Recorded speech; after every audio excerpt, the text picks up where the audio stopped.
ሰላም ጤና ይስጥልን አድማጭ ተመልካቾቻችን መጋቢት 22 2017 ዓ.ም ዕለታዊ ዘገባዎችን ይዤ መጥቻለሁ። ዘገባዎችን ወደ እናንተ እያደረስኩ አብሬያችሁን ቆየው በለጠ ካሳ ነኝ። እናንተም አብራችሁ እንድትቆዩ ነው በአክብሮት የምጋብዛችሁ። እንደተለመደው ላይክ፣ ሼር፣ ሰብስክራይብ እያደረጋችሁ እስከ መጨረሻው እንድትከታተሉ በአክብሮት ጋብዛለሁ። አስተያየት ጥቆማ፣ እንዲሁም ደግሞ ሐሳብና መልእክቶች ቢኖራችሁ ደግሞ ጥቆማ@ዜናስሜል.com እንዲሁም ደግሞ በተለያዩ ማህበራዊ ሚዲያ የመላላኪያ ዘዴዎች ልትልኩልኝ ትችላላችሁ። በሜሴንጀር፣ በቴሌግራም፣ በዋትስአፕ እንዲሁም ደግሞ በትዊተር እና በቲክቶክ የውስጥ መስመሮች መልእክቶችን እቀበላለሁ። እያደረሳችሁ ስለሆነ በእጅጉ የማመሰግነው። በርካቶቻችሁ ጥቆማ@ዜናስሜል.com ላይ በርካታ መልእክቶችን ልካችሁልኛል። በእጅጉ አመሰግናለሁ። እንግዲህ በዚህ ሰዓት ከያዝኳቸው መረጃዎች መካከል በአማራ ተወላጆች በተለይ በወልቃይት ተወላጆች ላይ አሰቃቂ ጭፍጨፋ ተፈጽሟል። ይሄ ዳግማዊ ማይካድራ የተባለው ደግሞ የማይካድራ ጭፍጨፋን የሚስተካከል ጭፍጨፋ እየተፈጸመ ነው የሚል መረጃ ነው የወጣው። ይህንን በተመለከተ ዝርዝር መረጃ ይዣለሁ የማደርሳችሁ ይሆናል። የሳምረ ቡድን አባላት ናቸው ይህንን ጭፍጨፋ እየፈጸሙት የሚገኙት። ከዚህ ጋር በተያያዘ ያለውን መረጃ እንድትከታተሉ በአክብሮት ጠይቃለሁ። ሌሎችም እንደዚሁ የግንባር መረጃዎች አሉኝ፣ እነዚህን ማደርሳችኋለሁ። እነዚህ መረጃዎች እየተከታተላችሁ እስከ መጨረሻው አብራችሁ እንድትቆዩ እንዲሁም ደግሞ ለሌሎቹ በማህበራዊ ሚዲያ መረጃዎችን ለሚከታተሉ ሰዎች ደግሞ ቻናሉ በማስተዋወቅ በኩል ድርሻችሁ እንድትወጡ በርካታዎቻችሁ ለዚህ ጥሪዎች ምላሽ እየሰጣችሁ ስለሆነ በእጅጉ ነው የማመሰግነው። በየቀኑ ከደረሱ መልእክቶቻችሁ መካከል አንድ መልእክት ጠቅላላ አድርጌ ወደ እናንተ ላድርስና ወደ መረጃዎቹ እሄዳለሁ። እንዲሁ ደብረታቦር ከተማ ሌሊት የተገደሉ ሰዎች አሉ ተብሏል። ይህን በተመለከተም እንደዚሁ ዝርዝር መረጃ ይዣለሁ። ከሌሎች መረጃዎችም አሉኝ። እነዚህ መረጃዎች እንግዲህ ማድረስ ጀምራለሁ። ከዛ በፊት ግን መልእክቶቻችሁን ላድርስ። አንድ በሰሞኑን ወደ አማራ ክልል የተለያዩ አካባቢ ተንቀሳቅሼ ነበር ያሉ የመረጃ ምንጭ የተመለከቱትን ይህንን አጋርተውኛል። ወደ እናንተ ላድርስ። ከቦታ ቦታ ተንቀሳቅሻለሁ። መሬት ላይ ያለውን ውጊያ ከሚዲያ ከምሰማው በተመለከተ በመሬት ላይ ለመረዳት ችያለሁ። በብዙ ከተሞች አልፌያለሁ። ኬላዎችንም እንደዚሁ አይቻለሁ፣ ተፈትሻለሁ። በተመለከትኳቸውና በሄድኩባቸው መንገዶች በሙሉ አብዛኞቹ የመንግስት ወታደሮች ተሰላችተው ተዳክመው ነው እየተመለከትኩት። ከፍተኛ መሰላቸት ይታያል ብለዋል። እንግዲህ የተንቀሳቀሱ የመስክ ምልከታቸውን ያጋሩ ናቸው። ከዛ በተጨማሪ ደግሞ እንደዚሁ የህዝብ ሀብት እየዘረፉ የሚያሸሹ የብልጽግና ባለስልጣናት መኖራቸውን እንደዚሁ ከሰዎች መስማታቸው እንደዚሁ በመልእክታቸው ጽፈውልኛል። የህዝብ መሬት ሀብት እንዲሁም ደግሞ የመንግስት ካዝናና በጀት ውስጥ ያለ ገንዘብ በተለያየ መንገድ የሚያሸሹ የብልጽግና ባለስልጣናትም ቀላል አይደሉም። ይሄ ተስፋ መቁረጥ ውስጥ ናቸው። የተወሰነ ገንዘብ ለመያዝ እንጂ ብልጽግና ህዝብ ጠልቶታል የሚሉ አስተያየቶች በየሆቴሎቹ በየሻይ ቤቶቹ በብዛት ሲወሩ ሰማለሁ የሚል እንደዚሁ እንግዲህ ትዝብት አጋርተዋል። ያው ከዚህ በላይ ብዙ ሰው የሚያውቀው እውነታ ቢሆንም ደግሞ አንድ በተናጠል እንግዲህ ወደ አማራ ክልል የሄደ ሰው ምልከታውና ትዝብቱን እንዲሁም ደግሞ ያየውን ሲገልጽ ነው።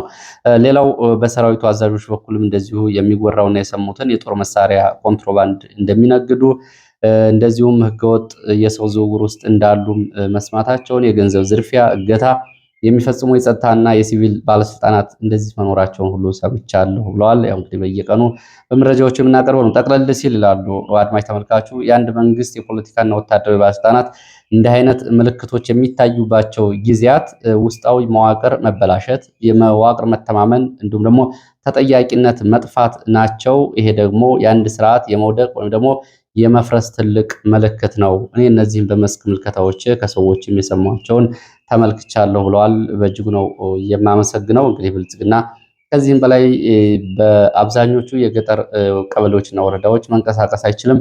የፖለቲካ ጥገናዊ እንዲሁም ደግሞ ስብራት የማስተካከል ስራ እየሰራው ነው። የተነቀለው ነገርን እየተከልኩ ነው እያለ ነው የሚገኘው። እነዚህ ከዚህ በላይ በማስረጃም ጭምር በወርቅ ንግድ፣ በሰዎች ዝውውር፣ በህገወጥ የጦር መሳሪያ ዝውውር የተሳተፉ ጦር ጄኔራሎች፣ የጦር መሪዎች እንዲሁም ደግሞ የሲቪል ባለስልጣናት የከተማ ቦታዎችን በመዝረፍና በሀብት በማሸሽ እንዲሁም ደግሞ ኦዲት እንዳይደረጉ ጭምር በኮማንድ ፖስት ቢሮዎችን እስከ ማሳከድ የደረሱ ከአሁን በፊት መዘገባቸው ይታወቃል። ለመረጃው ግን አመሰግናለሁ። ለአስተያየቱም ለጥቆማው። ወደ መረጃዎቹ ነው የሚሄደው። ወደ ደብረታቦር የሚወስደን መረጃ ነው የማስቀድመው። ደብረታቦር ከተማ ሌሊቱን 2 የጸጥታ ሰዎች ተገድለዋል ተብሏል። በተለይ ቀጋውሃ ተብሎ የሚጠራው አካባቢ ነው ትናንትና ምሽት 2 ሰዓት አካባቢ መገደላቸውን የከተማ የመረጃ ምንጮች ያረጋገጡት። በደብረታቦር አንድ የፖሊስ ኢንስፔክተር የነበረ አሁን በእርግጥ በሌላ የመንግስት መስሪያ ቤት ውስጥ የነበረ ሰው እንዲሁም ሌላ የሚሊሻና የደህንነት ጽሕፈት ቤት የሚሰራ አንድ ባለሙያ ሁለቱ ትላንትና ምሽት እንግዲህ መንገድ ላይ እንዳሉ ነው የተገደሉት ተብሏል። ይህንን በተመለከተ እንግዲህ እስካሁን ግድያውን የፈጸመ የፋኖ አደረጃጀት በዚህ ጉዳይ በኩል የመግለጫ አልሰጠም። መግለጫ የሚሰጥ ከሆነና ኃላፊነቱን የሚወስዱ ከሆነ ደግሞ በዘገባው የሚመለስበት ይሆናል። ቀጋዋ ደብረታቦር ከተማ ነው ይሄ የሆነው መጋቢት 21 ምሽት። ወደ በዚህ ሰዓት ከያዝኩት እንግዲህ አበይት ዜና ውስጥ ዋናውን ዜና ነው ማቅረብ የምጀምረው። ይህም እንግዲህ የወልቃይት ተወላጆች የአማራ ተወላጆች በብዛት ስለመጨፍጨፋቸው የሚገልጸው መረጃ ነው። በጣም አሳዛኝ የሆነ መረጃ ነው።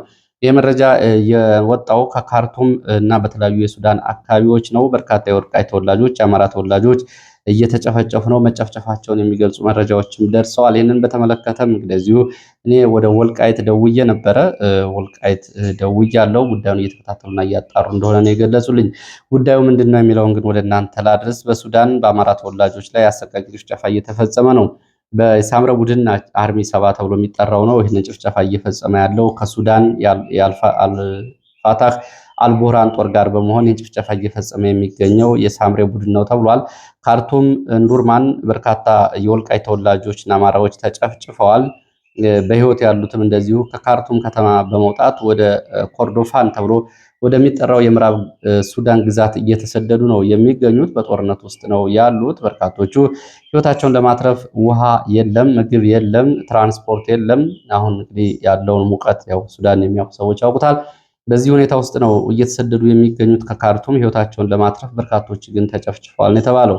ለምሳሌ በመንደር ሲታይ በተለያዩ አካባቢዎች ግድያዎች የተፈጸመባቸው ሱገዳም ተብሎ የሚጠራው ቦታ 5 የአንድ ቤተሰብ አባላት ተጨፍጭፈዋል። ስም ዝርዝራቸውም ይፋ ተደርጓል። አቡ ሐማማ ተብሎ የሚጠራው አካባቢ ወደ ሂላ ጂዴዲ የድሮ ገበያ እየተባለ የሚጠራው አካባቢ 3 እንደዚሁ የአማራ ተወላጆች ተገድለዋል። ተላታ ሰፈር ተብሎ የሚጠራው ደግሞ 2 ሰዎች መገደላቸውን፣ ሰሃፋ ዛሊጥ ማይሂጣ ተብሎ የሚጠራ አካባቢ 3 ሰዎች መጨፍጨፋቸውን ይሄ ካርቱም ውስጥ ነው። እንዲሁም ደግሞ አርካዊት ሸርዓ ተብሎ የሚጠራ ቦታ አርካዊት ሸርዓ አልሞያ ተብሎ የሚጠራ ቦታ 6 ሰዎች ተጨፍጭፈዋል። አምቲ ዲዲ ተብሎ የሚጠራ ቦታ አብዲሚያ ሆስፒታል ዙሪያ 4 ሰዎች ተጨፍጭፈዋል። ባህሪ ግዛት፣ ሰዓተ አሽራ፣ ወገፍ፣ ባህሪ ሸምባት፣ ፈቲሃብ ተብሎ የሚጠሩ የአረበኛ ስሞች ናቸው። እነዚህ አካባቢዎች 13 ሰዎች ተጨፍጭፈዋል። እንዱርማን ሱግ፣ አቡዜት፣ ሰውራ፣ እምባዲ፣ ሽንግጥ እንዲሁም ደግሞ ወርዴና ሱግ ሊቢያ ተብሎ የሚጠሩት አካባቢዎች 19 ሰዎች ተጨፍጭፈዋል። ይሄ የሆነው እንግዲህ በአንድ ሳምንት ነው።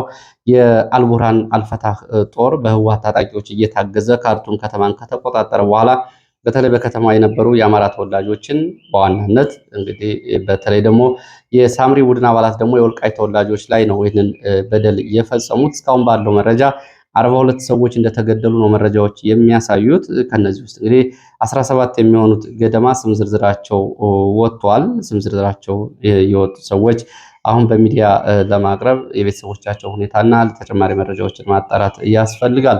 ይሄ እንግዲህ ጭፍጨፋ እየተፈጸመ የሚገኘው በአልቡርሃን እጅ ካርቱም በአልቡርሃን እጅ ከገባች በ5 ቀናት ውስጥ ነው ተብሏል። የአልቡርሃን ወታደሮች ከህወሓት ታጣቂዎች ጋር በመሆን የምስራቅ ሱዳንን እና ካርቱምን ብዙ ቦታዎችን ነፃ ካወጡ በኋላ በተለይ ከተማ ውስጥ የነበሩ ኢትዮጵያውያንን በነገራችን ላይ ኤርትራውያንም ስለመገደላቸው ነው መረጃዎች እየወጡ ያሉት። በዚህ ውስጥ እንግዲህ የኤርትራ መንግስት ህወሓት የአልቡርሃን ደጋፊ መሆናቸው ይታወቅም በዚህ ውስጥ ስትቀመጡ ምግብ ሽጣችኋል ደጋሎ ጦር በሚል እንዲሁም ደግሞ የደጋሎ ጦር እንደግፋቸዋል በሚል ነው ጭፍጨፋ የሚፈጽሙት የሱዳን ወታደሮች። የህወሓት ወታደሮች ግን የህወሓት ታጣቂዎች በዚህ ውስጥ ግን የፖለቲካ ዓላማቸውን ይዘው ነው ጭፍጨፋ እየፈጸሙት ነው እየተባለው። 42 የሚሆኑ የአማራ ተወላጆች አብዛኞቹ የወልቃይት ተወላጆች የሆኑ በአንድ ሳምንት ተጨፍጭፈዋል። ይሄ ዳግማዊ ማይካድራ ነው የሚሉት የመረጃ ምንጮቹ። በተለይ አርሚ 7 እየተባለ የሚጠራው የህወሓት የታጣቂ ቡድን በሱዳን ውስጥ ከሚገኙት ታጣቂ ቡድኑ ክፍለ ጦሮች አንዱ የሆነው አርሚ በነሃጎስ አጽባህና ቴዎድሮስ በየነ እየተመራ ነው ይህንን ጭፍጨፋ እየፈጸመው። እነዚህን ጭፍጨፋዎች እየፈጸሙ የሚገኙት ጀነራል አልፈታህ አልቡርሃን ወታደሮች ጋር በመሆን ሃጎስ አጽባህና ቴዎድሮስ በየነ የሚባሉ የአርሚ 7 የአርሚ 7 ተብሎ የሚጠራው የህወሓት ታጣቂ አደረጃጀት ወታደራዊ አዛዦች ናቸው። እንግዲህ በሱዳን ውስጥ የሚገኙ የህወሓት ኃይሎችን በተመለከተ በተደጋጋሚ ዘገባዎች ሲወጡ ነበረ። አሁን አጋጣሚ በመጠቀም እንግዲህ የወልቃይት ተወላጆችን ጨፍጭፈዋል ነው የተባለው። ይህ እንግዲህ ዳግማዊ ማይካድራ እንደሆነ የመረጃ ምንጮች የሚገልጹት። ይህንን በተመለከተ ወደ ወልቃይት ደውዬ ነበር፣ ጉዳዩን ያውቃሉ ወይ በሚል ባለስልጣናቱ ስልክ ምላሽ አልሰጡም። እንግዲህ በሱዳን በካርቱም የሚገኙ ኢትዮጵያን እንግዲህ በተለይ የአልቡርሃን ጦር ሲገባ ከዚህ በፊት ካርቱም ከተማ ውስጥ ስትቆዩ ለደጋሎ ጦር ምግብ ሽጣችኋል፣ የደጋሎ ጦር ደጋፊ ናችሁ በሚል ነው ጭፍጨፋ እያደረጉባቸው ያሉ። እውነታው ግን ከዛ ይለያል። አሁን በተለይ በአፍሪካ ቀንድ ባለው አሰላለፍ ውስጥ የመሐመድ ደጋሎ ደጋፊ አብይ አህመድ ነው እንጂ አማራው ወይም ደግሞ ሌላው ኢትዮጵያዊ አይደለም። ሌላው ኢትዮጵያዊ እየታገለ ነው የሚገኘው። በተለይ የአልቡርሃን ጦር ይህንን መረጃ ምናልባት የሚከታተሉና መረጃው ድርስ የሚያደርግ ከሆነ የአማራ ተወላጆች ራሳቸው የህልውና ጦርነት ውስጥ ነው ያሉት። ስለዚህ መሐመድ ደጋሎን ከመደገፍ ጋር በተያያዘ ምንም የሚያገናኛቸው ጉዳይ የለም። ይሄ መረጃ ሊደርስና አሁንም ቀሪዎቹ በካርቱም ከተማ ውስጥ የሚኖሩ በርካታ ኢትዮጵያን በአስቸጋሪ ሁኔታ ውስጥ ነው የሚገኙት። ህይወታቸው እንዲተርፍ ማድረግ ይገባል። የዲፕሎማሲ ስራ የሚሰሩ ዓለም አቀፍ ተቋማትም በተለይ የወልቃይት ማህበራት በሱዳን ያለው ሁኔታ የሚከታተሉ ይህ ጉዳይ ማሳወቅና የቀሪዎቹ ህይወት እንዲተርፍ አሁን ደግሞ ስደት ውስጥ በበረሃ ያሉትም እንደዚሁ ከከፋ እልቂት እንዲድኑ ማድረግ ያስፈልጋል። እንግዲህ ከህወሓት ጋርም የፖለቲካ ዝምድና ለመፍጠር እንቅስቃሴዎች አሉ፣ ምቹ ሁኔታዎች አሉ እያሉ በተደጋጋሚ እንግዲህ ሚዲያ ላይ እየወጡ የሚናገሩ ሰዎች ካሉ እንኳን ህወሓት ወደ ወልቃይት ተመልሶ ካርቱም ውስጥ ያሉ የአማራ ተወላጆችንም በዚህ ልክ እየጨፈጨፈ መሆኑን እንደዚሁ መረጃው ሊደርሳቸው ይገባል። ግልጽ የሆነ ጭፍጨፋ ነው እየተፈጸመው። እንግዲህ በተመለከተ ሱዳን ውስጥ ለዚህ ጭፍጨፋ እንግዲህ አስተባባሪ የሆኑትና የሚታወቁት የጦር መሪዎች እነማን ናቸው የሚለውን በተመለከተ 4 የህወሓት ክፍለ ጦሮች በሱዳን ውስጥ ይገኛሉ። በተፈናቃይ ስም ነው እንግዲህ ዓለም አቀፍ አደረጃጀት ትጥቅ ከግብፅም ከኢራንም አምጥተው ከሳውዲ አረቢያም አሁን ታጥቀው የሚገኙት። አልቡርሃን ካርቱምን ከተቆጣጠረና ሱዳንን ከተቆጣጠረ በኋላ ወልቃይትን ለመቆጣጠር ቃል ተገብቶልናል የሚል እንቅስቃሴ ነው እያደረጉ ያሉት። በዚህም እንግዲህ ጀነራል ሙዘይን ሱዳን ውስጥ የሚገኘው የህወሓት ታጣቂዎች አዛዥ ነው። እንዲሁም ደግሞ ጀነራል ወዲ ፊደል እንደዚሁ ምክትል አዛዥ ነው። ኮሎኔል ተወልደ ሱዳን ውስጥ የሚገኙ የህወሓት ጦር ሎጂስቲክ አዛዥ ነው። ኮሎኔል ምሩጽ የመረጃና ደህንነት ክፍል ኃላፊ ነው ሱዳን ውስጥ የሚገኘው ጦር። ኮሎኔል ይርጋ ደግሞ እንደዚሁ እዛ ውስጥ የሚገኘው የሰው ኃይልና ፐርሶኔል አስተዳደር ነው። በተመሳሳይ ኮሎኔል ወዲ ዝርአብ ተብሎ የሚጠራው እንደዚሁ ምክትል ሎጂስቲክ አስተባባሪ ሆነው ሱዳን ውስጥ ከግብፅና ከሌሎቹ ኃይሎች መሳሪያ እየተቀበሉ አሁን በቅጥረኝነት እስከ $4000 ድረስ ታጣቂዎቹን ህወሓት ነው በእርግጥ ይህን ያደረገው ለአልቡርሃን ጦር በማከራየት ነው እያደረጉ ያሉ። ከዚህ ጋር በተያያዘ የህወሓት ታጣቂዎች ብርቱ ውጊያ አድርገውብናል ሲል የፈጥኖ ደራሽ ኃይሉ አዛዥ ጀኔራል መሐመድ ደጋሎ ገልጿል። ጀኔራል መሐመድ ደጋሎ ካርቱምን ለቀን የወጣ ነው ለወታደራዊ ስትራቴጂ ነው ቢልም እውነታው ግን መራራ ሽንፈት ገጥሞት እንደሆነ ነው እንግዲህ ወታደራዊ መረጃዎች የሚያሳዩት። ደንደር ተብሎ የሚጠራው ቦታ ላይ ከህወሓት ታጣቂዎች ጋር ብርቱ ውጊያ ማድረጉን ጀነራል መሐመድ ደጋሎ ይናገራሉ። የበርካታ የህወሓት ታጣቂዎችን ማርከናል፣ በእጃችን ይገኛሉ፣ የገደልናቸውም አሉ፣ እንዲሁም መታወቂያና መረጃዎችንም ይዘናል ነው የሚሉት። እንግዲህ ከዚህ በተጨማሪ የኢራን ጦርም እንደዚሁ ከሱዳን ጦር ጎን በመሆን እየተዋጋው መሆኑን ነው የመረጃ ምንጮቹ የሚገልጹት። አልቡርሃን ሰሞኑን እንግዲህ በርካታ የምስራቅ ሱዳን ካርቱም እና ካርቱም ዙሪያ ያሉ ወሳኝና ስትራቴጂክ ቦታዎችን እየተቆጣጠረ ነው የሚገኘው። ይህንን ተከትሎ ነው የሱዳን ጦርና የህወሓት ታጣቂዎች የሳምሪ ቡድን አባላት ይህንን ጭፍጨፋ እየፈጸሙ የሚገኙት። ወደ ሌሎች መረጃዎች ነው የሚሄደው። በዚህ በኩል እንግዲህ ተጨማሪ መረጃዎች የምታደርሱ ካላችሁ ጥቆማ ዜና@gmail.com ላይ ከካርቱም ከሌላ የተለያዩ ቦታዎች ላይ የምታደርሱ ትችላላችሁ። እየተከታተልኩ ዝርዝር መረጃውን በየቀኑ ወደ እናንተ የማደርስ ይሆናል። ሌላው እንግዲህ ዘመቻ አንድነትን በተመለከተ ዛሬ ባለው የ13ኛ ቀን ውሎ ያሉት አጠቃላይ የግንባር መረጃዎች ምንድናቸው የሚለውን በተመለከተ ዘመቻ አንድነቱ በተመለከተ በተለይ በአማራ ፋኖ በጎጃም 3ኛ ክፍለ ጦር ቃል አቀባይ በዘመቻው ከፍተኛ ድል ስለመቀዳጀታቸው ሞርተር፣ ዲሽቃ፣ ነፍስ ወከፍ መሳሪያዎችን ጨምሮ የዘመቻ አንድነት ዘመቻ ከተጀመረ በኋላ በእጃቸው ስለማስገባታቸው ወታደራዊ ኪሳራዎችንም እንደዚሁ በመንግስት ኃይሎች ላይ በከፍተኛ ሁኔታ ማድረሳቸውን በተለያዩ ጊዜያት ላለፉት 12 ቀናት እንዲሁም ደግሞ ክፍለ ጦሩ በሰው ኃይል ደረጃም እንደዚሁ በሁለት ኮሎኔሎች የምክር አገልግሎት የሰጠና ልምድ ያላቸው ወታደራዊ መኮንኖችን ይዞ ውጊያዎችን እያደረገ መሆኑን ጨምሮ ገልጿል። በዚህ እንግዲህ ከመጋቢት 21 ትላንትና ዳንግላ ዙሪያም እንደዚሁ ዘለሳ ተብሎ የሚጠራው ቦታ በተፈጸመ ድንገተኛ ጥቃት በርካታ የመንግስት ወታደሮችና ወታደራዊ መሪ ጨምሮ ጉዳት ደርሶባቸዋል። ብዙዎቹ ዳንግላ ሆስፒታል ገብተዋል የሚል መረጃ አድርሷል። በዚሁ በትይዩ ያለፋና ያለፋ ጣቁሳ እንዲሁም ያቸፈር አካባቢዎችን በጋራ ዘመቻዎች እንደዚሁ እያስተባበሩ ስለመሆናቸውም እንደዚሁ ጨምሮ ገልጿል። ዱርቤቴ ዛሬ አቸፈር ማለት ነው የነበረ ስብሰባ በፋኖ እንዲበተን ተደርጓል። ፋኖ ቀድሞ መግባቱን ተከትሎ ተጠርቶ የነበረ የብልጽግና ስብሰባ ተበትኗል ነው የተባለው። ከዚህ በተጨማሪ በዚህ ውጊያ ላይ እንደዚሁ ፋኖ በራሱ ያመረታቸውን የጦር መሳሪያዎችም እንደዚሁ በዚህ ውጊያ ላይ ጥቅም ላይ አውሏል። እንደዚሁ እንግዲህ ይህም ለውጥ አምጥቷል፣ ውጤት አስገኝቷል ሲል ነው ፋኖ ይበልጣል እውነቱ እየገለጸው። ከዚህ በተጨማሪ ወደ ምስራቅ ጎጃም ጎንጅ ቆለላ ዛሬ ይቅርታ የሰሜን ጎጃም ጎንጅ ቆለላ ከተማ ድንገተኛ የቦምብ ጥቃት ተፈጽሞ ከ14 በላይ የመንግስት ወታደሮች ሙትና ቁስለኛ መሆናቸውን የአማራ ፋኖ በጎጃም የዘመቻው ውሎ ሪፖርቱ ላይ አመላክቷል። ጎንቻ ምስራቅ ጎጃም በተመሳሳይ በተሽከርካሪ ላይ በተፈጸመ ድንገተኛ ጥቃት በተለይ የ71ኛ ክፍለ ጦር ወታደራዊ አባላት የሆኑት ላይ ወደ 26 የሚደርሱት ጉዳት ደርሷል ብሏል። እንግዲህ ጎንጂ ቆለላ፣ ጎንቻ እና አቸፈር አካባቢ ያሉ የዘመቻ ውሎ ሪፖርቶች ናቸው። ወደ ሌሎች መረጃዎች ሄዳለሁ። ወደ ሌሎች መረጃዎች ሲሄድ ወደ አርማጭሆ የሚወስድን መረጃ ነው የማስከትለው። አርማጭሆ በማዕከላዊ አርማጭሆ ሙሴባም ተብሎ የሚጠራው አቅራቢያ ከባድ ውጊያ ተደርጓል። ይህ ውጊያ ዝርዝር መረጃዎች እስካሁን ገና ተጣርተው ያልወጡ ቢሆንም ግን ዲሽቃና ሌሎችን የነፍስ ወከፍ መሳሪያዎችን ጨምሮ በፋኖ እጅ በርካታ የጦር መሳሪያዎች መግባታቸውን የመረጃ ምንጮቹ ጠቁመዋል። ተጨማሪ ዝርዝር መረጃዎች ይወጣሉ። ሽንፋ እንደዚሁ ወደ ቋራ ባለፈው በስብሰባ አዳራሽ ላይ ቦምብ ጥቃት ፈንድቶ በርካታ የመንግስት ወታደሮች፣ ወታደራዊ አመራሮችና የሲቪል ባለስልጣናት መሞታቸው ይታወቃል። ይህንን ተከትሎ ይህንን ፍንዳታ ያፈነዱ የአማራ ተወላጆች ናቸው በሚል 6 ወታደሮች ከተረሸኑ በኋላ እንዳይቀበሩ እንኳ ተደርጓል። ይሄ አስነዋሪ ድርጊት ተፈጽሟል። ከእግራቸው በታች እንዲቀበሩ ተደርጎ እግራቸው እንዳይቀበር ተደርጎ ለሌላው ማስተማሪያ ይሆናሉ በሚል በዱር እንስሳት እና በውሻ እንዲበሉ ተደርጓል። ይሄ የአካባቢው ማህበረሰብ እንደዚሁ አስቆጥቷል ነው የተባለው። ወደ ሸዋ ስንሄድ ሸዋ ሬማ ከተማ ፋኖ ይዟል። ከተማዋን ተቆጣጥሯል። ትላንትና ውጊያ ከተደረገ በኋላ የመንግስት ወታደሮች ከተማዋን ለቀው ወጥተዋል ነው የተባለው። የመንግስት ወታደሮች በሁለት ተሽከርካሪዎች ቁስለኞችና አስክሬኖችን ጭነው ነው የወጡት የሚሉት የዓይን እማኞች፣ በተለይ በኤፍኤስአር ላይ በርካታ ቁስለኞች እንደዚሁ ደም ሲፈስም ተመልክተናል።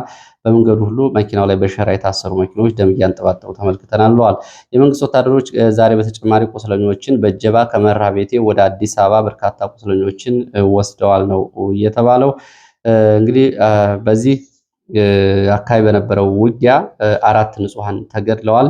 ከነዚህ ውስጥ እንግዲህ ወይብላ ማርያም ተብሎ የሚጠራው አካባቢ እናትና ልጅ ቤታቸው ውስጥ በተቀመጡበት በሞርተር ነው የተገደሉት። በተመሳሳይ እንደዚሁ አባትና ልጅ ደግሞ መንገድ ላይ በተገኙበት በመንግስት ወታደሮች ተረሽነዋል። በፋኖ በኩል የደረሰውን አጠቃላይ ሰብአዊና ወታደራዊ ጉዳት በተመለከተ የወጣ መረጃ የለም። ውጊያውን ያደረገው ራምቦ ክፍለጦር የአማራ ፋኖ ሸዋ ጠቅላይ ግዛት እዝ የአጼ ዳዊት ኮር ክፍለጦር አባል የሆነ ነው ተብሏል። ወደ አለማጣ ስንሄድ አለማጣ በጠዋቱ የመረጃ ጊዜ በርካታ ወጣቶች ትናንትና ከህወሓት ታጣቂዎች ጋር ግጭት መፍጠራቸውንና በዚህም በርካታ ወጣቶች በሰደፍ በአፈሙዝ ተደብድበው ሆስፒታል መግባታቸውን የሚገልጽ መረጃ አድርሻችሁ ነበር። ከሰዓት በኋላ በወጡ መረጃዎች ደግሞ በርካታ የአካባቢው ወጣቶች በመከላከያ ታስረዋል ነው የሚሉት የመረጃ ምንጮቹና የተጎጂ ቤተሰቦች ጉዳዩን በእጅጉ ኮንነዋል። የህወሓት ታጣቂዎች ግሮሰሪ መተው ወጣቶቹን በተኑ፣ ደበደቡ። ከዛ በኋላ ደግሞ ለምን ትደበድባላችሁ ብለው የጠየቁ ወጣቶች መከላከያ ለህወሓት ታጣቂዎች ተባባሪ ሆኖ አስሯቸዋል ነው የተባለው። እንግዲህ ከ60 በላይ ወጣቶች ድብደባ እንዲሁም ደግሞ እንግልት፣ ስርዓት ደርሶባቸዋል። ከነዚህ ውስጥ እንግዲህ ለከፍተኛ ሕክምናም እንደዚሁ ሪፈር ተብለው የተላኩ ወጣቶች አሉ። እነዚህ ወጣቶች በዚህ ሁኔታ ባሉበት ደግሞ ዛሬ መከላከያ በርካቶቹን ወስዶ አስሯል ነው የተባለው። የህወሓት ታጣቂዎች ድብደባውን ከፈጸሙ በኋላ ፋኖ ናቸው በሚል ጥቆማ ለመከላከያ ሰጡ። መከላከያ ደግሞ ወስዶ አሰረ። እንግዲህ በፈረቃ ነው የህወሓት ታጣቂዎችም የመከላከያ አባላት በአካባቢው እንግዲህ ገለልተኛ ሆነው መኖር ይገባቸዋል ቢባልም ግን አሁን ፋኖ ናቸው በሚል የህወሓት ታጣቂዎች የሚያመጡላቸውን ጥቆማ መሰረት በማድረግ የከተማውን ወጣቶች እያጠቁ ነው ተብሏል። እንግዲህ በተደጋጋሚ ስሙ የሚጠራው ኮሎኔል አህመድ ነው ይህን እያደረገ ያለው ነው የሚሉት የመረጃ ምንጮች። እንግዲህ ቤተሰቦቻቸው ሄደው ሲጠይቁ ፋኖ ናቸው የሚል ምላሽ ነው እየተሰጣቸው ያለው። ይህን ፋኖ የሚለውን ታርጋ እየለጠፉ ነው ወጣቶቹን እያሸማቀቁና እያሰሩ የሚገኙት ተብሏል። ሌላው መረጃ ወደ አማራ ክልል የሚወስደን ነው። የትምህርት ጉዳይን በተመለከተ ዛሬ የወጣ ሪፖርት አለ። የክልሉ ትምህርት ቢሮ ኃላፊ ያወጣውን አዲስ ስታንዳርድም እንደዚሁ ወስዶ ዘግቧል። በተደጋጋሚ የሚገለጽ ነው። አሁን ያለው ጦርነት በዚህ ሁኔታ የሚቀጥል ከሆነ ነገ ከዩኒቨርሲቲ የአማራ እናት የምታስመርቀው ተማሪ ወይ ደግሞ ልጅ አይኖራትም የሚለው ነው። ይህንን በተመለከተ እንግዲህ ብልጽግና ነው ይህን እያለ ያለው። ለጦርነቱ መሰረታዊ መፍትሄ በማምጣት በኩል ግን የፖለቲካ ጥያቄዎች ዋስትና እንዲሰጠውና ህዝቡ እንደዚሁ የህልውና አደጋው እንዲቀለበስ በማድረግ በኩል ይሄ ጦርነት ያስነሳውን ጉዳይ በተመለከተ አስተያየት እየሰጡ ወይ ደግሞ መፍትሄ እያመላከቱ አይደለም። ይሄ ጉዳይ እንግዲህ ለኦህዴድ ጦርነቱን ለሚፈልገውና የክልሉን አጠቃላይ የፖለቲካዊና ወታደራዊ መዋቅር መቆጣጠር ለሚፈልገው የተማሪዎች መማር አለመማር ምኑም አይደለም። በጥላትነት በፖለቲካዊ ፍረጃ የፈረጁት ማህበረሰብ ስለሆነ የአማራ ብልጽግና ሰዎች ግን ይህን ሪፖርት ከማድረግ ለምንድን ነው የመፍትሄው አካል የማይሆኑት የሚለውን ጉዳይ አብሮ የሚያስነሳ ነው። ከዚህ ጋር እንግዲህ 112 ቢሊዮን ብር ያስፈልገዋል ለመልሶ ግንባታው። 5 ሚሊዮን ተማሪዎች ትምህርት ቤት ውስጥ አልገቡም ነው የተባለው። ይሄ በተደጋጋሚ ሪፖርት የተደረገ ጉዳይ ነው። አሁንም እንግዲህ ግን ወደ መፍትሄው እየሄደ አካል የለም። ይሄ ጉዳይ እንግዲህ ከጦርነት ባሻገርም ፖለቲካዊ መፍትሄ እንደሚያስፈልገውም እንደዚሁ ማሳወቅ ያስፈልጋል። ወደ ሰሜን ወሎ ውርጌሳ ስንሄድ ውርጌሳ ከተማ መከላከያ ከገባ በኋላ በርካታ ሰዎች ታፍነው ተወስደዋል ተብሏል። በትላንትናው ዕለት እንኳ 3 ሰዎች በአሰቃቂ ሁኔታ ተደብድበው መንገድ ላይ ተጥለዋል። እነዚህ መንገድ ላይ ተደብድበው ከተጣሉት ሰዎች መካከል መኮንን የተባሉ ሰው በተለይ በከፍተኛ ሁኔታ ተደብድበው ራሳቸውን ስተው ተነስተው ሆስፒታል ገብተዋል። ወይዘሮ ሽሽግ ብትባል ሴትዮም እንደዚሁ ተደብድባለች። ወይዘሮ ቤዛ የተባለችም እንደዚሁ ተደብድበዋል። እንግዲህ እነዚህ ከተማ ውስጥ ንግድ ላይ የተሰማሩ ሰዎች ናቸው እየተደበደቡት። የመንግስት ወታደሮች ወደ ከተማው ከገቡ በኋላና ፋኖ ከተማውን ለቆ ከወጣ በኋላ አሁንም ከ15 በላይ ወጣቶች ታፍሰው የተወሰዱበት አልታወቀም። እንደውም ቁጥሩ ከዚህ ሊጨምር ይችላል ነው የተባለው። ውርጌሳ አካባቢ ወጣ መረጃ ነው። ወደ ሌላው መረጃችን በቢሊዮነሩ ቢልጌትስ የተመለከተ ነው። የዓለማችን እንግዲህ ከበርቴ ቢልጌትስ 1 ሚሊዮን ሴቶችን አምክኗል የሚል ሪፖርት ነው እየወጣ የሚገኘው። የአሜሪካ ጤና ሚኒስትር ሮበርት ኦፍ ኬነዲ በቃለ ምልልሳቸው ቢልጌትስ በወሊድ መቆጣጠሪያ ክትባቶች እሰጣለሁ በሚል 1 ሚሊዮን የዓለማችን ሴቶችን አምክኗል ተብሏል። ይሄ ጉዳይ በተለይ እንግዲህ ማንን ይመለከታል? ከአሁን በፊት የፖለቲካ መነጋገር የነበረ ጉዳይ ነው። ይሄ የተቀናጀ ፕሮጀክት እንደምታስታውሱት እንግዲህ አንዳንዶቻችሁ በተለይ 2006 2007 ዓ.ም በነበሩት የአማራ ህዝብ እንቅስቃሴዎች ላይ ህወሓት በአማራ ህዝብ ላይ ይፈጽማቸዋል ከተባሉ በደሎች መካከል በወቅቱ የጤና ጥበቃ ሚኒስትር የነበሩት ዶክተር ቴዎድሮስ አድሃኖም የአሁኑ የዓለም አቀፍ ጤና ድርጅት ዳይሬክተር በወቅቱ የጤና ጥበቃ ሚኒስትር በነበሩበት ጊዜ ብልጌት ፋውንዴሽን የሚያቀርባቸውን ክትባቶች በተለየ ሁኔታ ፖለቲካዊ ዓላማ በመያዝ በአማራ ክልል እንዲሁም ደግሞ በአማራ ሴቶች ላይ ተፈጻሚ እንዲሁም በማድረግ ከፍተኛ የማምከን ስራ ሰርተዋል የሚለው በወቅቱ እንግዲህ ጤና መስሪያ ቤቶች አካባቢ ያሉ ባለሙያዎች የሚያወጧቸውን መረጃዎች መሰረት በማድረግ ህዝባዊ ቁጣ የፈጠረ ጉዳይ ነበር። በወቅቱ ይታወቃል። እንግዲህ በአማራ እናቶች ላይ የታቀደ የማምከን ስራ ስለመሰራቱም በወቅቱ የወጡ መረጃዎች ያሳያሉ። ይሄ ህወሓትና ብአዴን ተቀናጅተው እየፈጸሙት በተለይ አማራን በቁጥር ማሳነስ፣ የፖለቲካ ውክልናውን ማጥፋት፣ አሃዛዊ መረጃዎች ከአሃዛዊ ቁጥሩ ባሻገር እንደዚሁ ደግሞ በህይወት እንኳን እንዳይመጡ የሚመጡት ህፃናት እንዳይመጡ ማድረግ ጭምር የተቀናጀ የማምከን ስራ ፈጽመዋል ነው እየተባለው። ይህ እንግዲህ በተለይ ለ2008 ለ2009 2010 ለነበረው ህዝባዊ ቁጣ እንደ አንድ ጉዳይ ሆኖ መነጋገር የነበረ ጉዳይ ነው። ዶክተር ቴዎድሮስ አድሃኖም በርካታ ሴቶች እንዲመክኑ አድርገዋል። እንግዲህ የአማራ ህዝብ ቁጥር በይፋ እንዲቀንስ ከማድረግ ይሄ ባዮሎጂካል የጦር መሳሪያ በመጠቀም ነው እንግዲህ ይህንን እየፈጸሙት። ለዚህ ደግሞ ቢልጌትስ ይህን እንዳደረጉ ራሳቸው የአሜሪካ ባለስልጣናትም አሁን መናገር ጀምረዋል። ይሄ ጉዳይ እንግዲህ የህዝብ በደል ነው። እስካሁን በህዝብ ከተፈጸመው በደል ህወሓት ይቅርታ ያልጠየቀበት ነው። በእርግጥ ህወሓት ብቻውን አይደለም ያደረገው። ይህን እንግዲህ በወኪሉ በብአዴን በኩል ነው። ብአዴን አሁንም በአማራ ህዝብ ላይ ነው የሚገኘው። የዳቦ ስም ብቻ ነው የለወጠው። ነገራችን ላይ ብአዴን መጀመሪያ ለነጻነት እንወጣለን ብለው ሲወጡ ኢህአፓ ሆኑ። ከኢህአፓ ሲፈራርስ ወደ ኢህዴን ሄዱ። ኢህዴን ሆነው ደግሞ ሲታገሉ በኋላ እናንተ አማራን ያዙ ተባሉ። ነበረከት ስምኦን በኋላ ደግሞ ከኢህዴን የሚለው ደግሞ በኢትዮጵያ ስም እየተጠሩ የአንድ ብሔር ወኪል መሆን አይቻልም በሚል እንደገና ብአዴን ሆነው ብሔረ አማራ ዲሞክራሲያዊ ንቅናቄ የሚል ራሱ ትግረኛ ቃል ያለው ይዘው መጡ። ከዛ በኋላ እንደገና ደግሞ በህዝብ አብዮትና ለውጥ ስማቸውን አዴፓ ብለው የዳቦ ስም አወጡ። አዴፓ ከስሟል በሚል ደግሞ አሁን ደግሞ የአማራ ብልጽግና እያሉ ራሳቸውን በተለያዩ የዳቦ ስሞች ይጠራሉ። ብዙዎቹ ብአዴን የሚለው በደላቸው ስለሚታወቅ ይሄ ስም ሲጠራ ብዙ የብአዴን ባለስልጣናት ነርቫቸው ነው የሚነካው። ግን አሁንም በብልጽግና ውስጥ ካሉ ሰዎች በጣም ጥቂት ሰዎች ካልሆኑ በስተቀር ብዙዎቹ በዚህ የብአዴን ስም አራተኛው የዳቦ ስም ላይ ነው የሚገኙት። ኢህዴን፣ ብአዴን፣ አዴፓ፣ ብልጽግና። ነገም ደግሞ ሌላ የፖለቲካ ለውጥ ይመጣ ከሆነ ይህን ተከትለው ነው የሚሄዱት። እነዚህ ናቸው በህዝብ ላይ ግፍና በደል እንዲፈጸም ያደረጉት። በወቅቱ መረጃዎች እንኳ እየወጡ በነበረበት ሰዓት ይህን መረጃ ለምን ታወጣላችሁ? የአሁኑ ደግሞ እንግዲህ በቀጣይ ጦርነት ከፍቶ በድሮን ነው ህዝቡ እያስጨረሰ የሚገኘው። ለሰዓት ያሉ መረጃዎች እነዚህን ነው የሚመስሉት። በሌላ ተመሳሳይ መርሃ ግብር እስከምንገናኝ ስለተከታተላችሁ በእጅጉ አመሰግናለሁ። መልካም ጊዜ